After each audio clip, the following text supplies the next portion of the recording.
connecting you to the newsmakers and events that make news in the global village.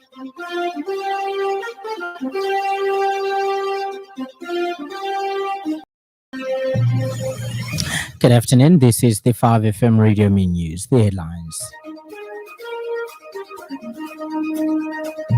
3 Ethiopians nabbed for illegal entry after fatal road accident in Mukushi. India's $10 million debt hindering investment, says board chair. And more than 30 died after Myanmar's military airstrike hits hospital. This bulletin is live on our Facebook page, 5FM Radio Zambia, and live on our YouTube channel, 5FM Radio Zambia. With the details, my name is Lance Sannie Banda. The Department of Immigration in Mukushi district has detained 3 undocumented Ethiopian nationals for illegal entry and stay in the country, following a fatal road traffic accident that occurred in the late hours of Tuesday, 9th December 2025 of Mukushi district. Department Chief Public Relations Officer Namati Nshinka says the accident, which was reported by the Zambia Police Service, involved a Toyota Mark X. Mr. Nshinka said northern direction towards the south. Ethiopian nationals, 2 males and 1 female, and the driver is Zambian national. He says tragically the driver, who has not yet been identified, died on the spot. His body is currently lying in the Mukushi District Hospital mortuary awaiting formal identification. 2 of the Ethiopian male, Edebo Masore Konde, 26, and female Dalelo Elias, 25, were treated at the hospital and later discharged. They have since been detained at Mkushi Correctional Facility for illegal entry and stay. The 3rd Ethiopian, Debebe Beani Arose, 23, remains hospitalized but is reported to be in stable condition.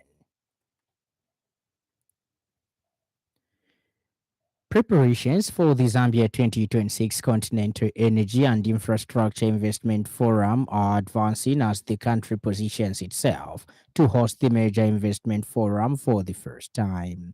It brings together governments, main industry leaders, policymakers, investors, and project developers to explore and catalyze energy and infrastructure investment across Africa. The forum aims to drive collaborations that align with broader continental development goals, including sustainable energy investment, regional integration, industrialization, and infrastructure growth. The progress updates were reviewed when CEIIF Chief Executive Officer and convener of the South African Elected Technical Export Council SAEEC, Evans Chiboni, led a delegation to brief Zambia's High Commission at South Africa, Ms. Grace Mutembo. The delegation of organizers included Melissa Rodriguez, CEIIF Finance Manager, and Ntabi Singh Dube. Ms. Mutembo highlighted the growing strategic value of CEIF 2026 for Zambia's economic and developmental agenda. The High Commissioner indicated that the forum is a strategic vehicle for Zambia to secure investments, forge national partnerships, and accelerates its transition toward an energy secure, industrialized, and interconnected economy. CEIIF Zambia 2026, which is set for 2nd to 5th February, will feature the Business Forum highlighting investment prospects and the Africa Energy Colloquium, which will examine skills development, critical minerals, and reflections on the role of coal and other energy sources within Africa's evolving energy landscape. This is contained in a statement issued by First Secretary Press and Public Relations at Zambia High Commission, Pretoria, Alexander Msokotwane. Indeni Refineries Board Chairman Watson Lumba says the company's vast debt portfolio of over $10 million has become a major obstacle to attracting new investment and restoring the refinery's full operational capacity. Mr. Lumba explains that despite the company's intention to upgrade and expand its tank infrastructure, lenders are unwilling to provide financing due because Indeni is still classified as a high risk borrower. He says the situation has stalled planned investment projects that would improve fuel storage, enhance efficiency for long term viability. Speaking on the Thursday edition of the Burning Issue program, Mr. Lumba said and noted that without resolving the debt overhaul, efforts to revamp the refinery will continue to face delays.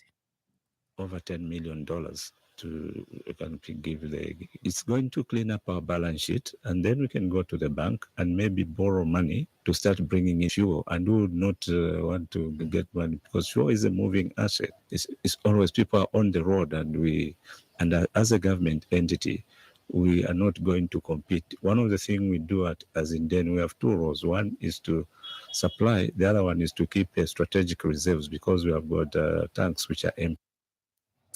And Lumber says the UPND administration has made positive strides in reducing poverty levels, adding that more results will be seen beyond 2026. We all are planting maize today now because of the rains, and there's maybe some farm implement. This will take about 6-7 months for us to harvest. So some of these policies, like I said, the people who may enjoy the fruit, it may not even be the UPND government. If the UPND peradventure are removed from power, like I gave an example, if Dangote came today and he starts constructing, people should not start throwing to, no, you told us Dangote came, and say, up to now Dangote power hasn't started. They have to be a building. It will take long. The Public Health Association of Zambia PAS has urged nightclub owners to establish clearly marked and compliant designated smoking areas that are well ventilated, isolated from non smokers, and located away from main indoor spaces. This follows a recent call by the Lusaka City Council LCC, which advised all nightclub owners and operators to provide designated smoking areas in order to protect non smokers from exposure to harmful secondhand smoke. Speaking in an interview with 5FM News, PA's national coordinator Mambo Mambuluma said nightclubs owners should also train their staff to politely enforce anti smoking regulations and guide smokers to the appropriate designated areas. Mr. Mumbluma further urged nightclub owners to display no smoking signs visibly at entrances and in indoor spaces as required by the law. He noted that stopping public smoking in Zambia remains a challenge, as laws alone are not enough. Effective enforcement, sustained public awareness, interagency collaboration, and supportive policies are still lacking. Mr. Mumbluma added that public smoking is a behavioral issue influenced by social norms, weak enforcement systems, and gaps in infrastructure.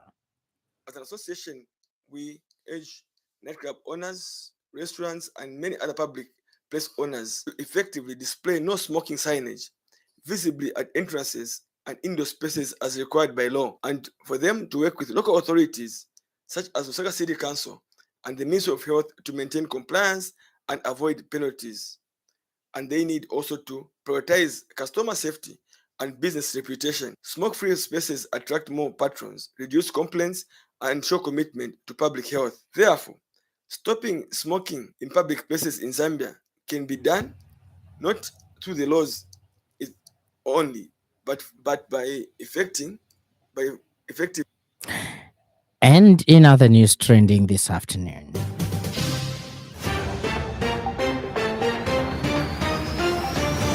aspiring member of parliament for the upcoming Chawama constituency by-election under the opposition leadership movement party, Ntazana Mutungwa says the high levels of poverty in the area partly due to what he describes as his delay rather in assuming office as MP.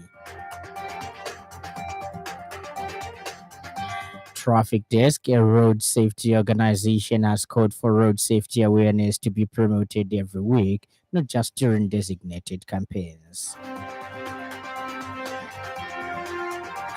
Up next, the business news. 5FM Radio Business News. We mean business. Keep you current in commerce, trade, and industry, local and global. It's our business to keep you informed about business. The Zambia Compulsory Standards Agency, ZICSA, has destroyed assorted non-compliant products seized during enforcement activities in the first, second, third, and fourth quarters of 2025, valued at 520,357 kwacha.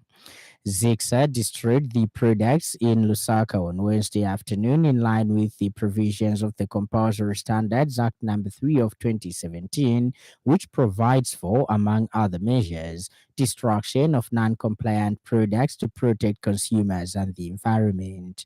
Agency Manager for Communications and Public Relations Brian Hatioka says some products were expired, banned, unregistered, substandard, and poorly packaged, while others were illegally supplied on the market, thereby posing risk to public safety and health. He says the products include shoe polish, male latex condoms, clear beer, fruit flavored drinks, portable spirits, crude vegetable oil, peanut butter, biscuits, packaged drinking water, and used underwear, among others. ZICSA seized the products during routine enforcement activities in Rufunsa, Kamwala Trading Area, Makeni, Chaisa, Chinika Industrial Area, Soweto, and PHI area for not meeting the minimum requirements for them to be supplied on the Zambian market. Non-compliant products which were seized in Lusaka during our enforcement activities in the first, second, third, and fourth quarters of 2025 valued at over 520,000 kwacha. The agents destroyed the products in Lusaka on Wednesday afternoon in line with the provisions of the Compulsory Standards Act number 3 of 2017, which provides for, among other measures, destruction of non-compliant products to protect consumers and the environment. Some of these destroyed products were expired, banned, unregistered, substandard, and poorly packaged, while others were illegally supplied on the market, thereby posing risks to public safety and health. Ends the business news, and in foreign news, at least 34 people have died and dozens more are injured after airstrikes from Myanmar's military hit a hospital in the country's west on Wednesday night, according to ground sources. The hospital is located in Mrokuyu town in Rakhine State, an area controlled by the Arakan Army, one of the strongest ethnic armies fighting the country's military regime. Thousands have died and millions have been displaced since the military seized power in a coup in 2021 and triggered a civil war. And in sports news, Paul Pogba has moved into the sport of camel racing after investing in Saudi Arabia-based team Al Habab. The Monaco midfielder has become a shareholder and ambassador for Al Habab, the world's first professional camel racing team competing across the United Arab Emirates and the Gulf. Stand by for the weather report.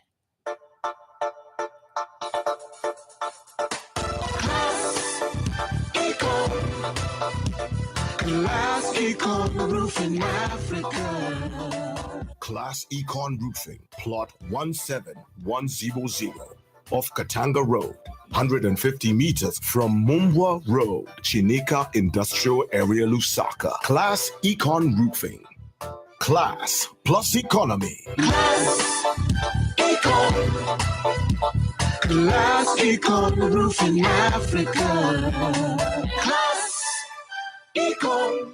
Central Copperbelt, Northwestern, Western, Southern, Lusaka, Eastern, Muchinga, Northern, and Luapula provinces mainly cloudy, slightly windy, and mild to warm with rain and thunderstorms. Maximum temperatures is ranging from 24 degrees to 35 degrees Celsius. The evening will be mainly cloudy with isolated showers and occasional thunder. Ends our weather report, and that item brings us to the end of the news part. Before we go, a recap of the stories that made headlines.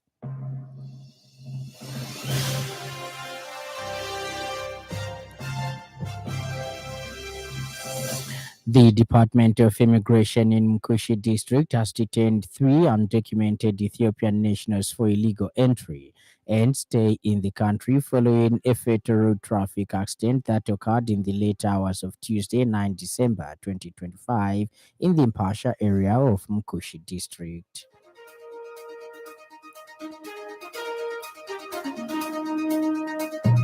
Indeni Refineries Board Chairman Watson Lumba says the company's vast debt portfolio of over $10 million has become a major obstacle to attracting new investment and restoring the refinery's full operational capacity. And finally, at least 34 people have died and dozens more are injured after airstrikes from Myanmar's military hit a hospital in the country's west on Wednesday night, according to ground sources. For more news, follow us on Facebook, 5FM Radio Zambia, and subscribe to our YouTube channel, 5FM Radio Zambia. On behalf of the entire news crew and the technical department, thank you for listening to the happy world of 5FM. Stay safe and stay tuned to 5FM Radio. My name is Lance Sannie. Enjoy the rest of the afternoon.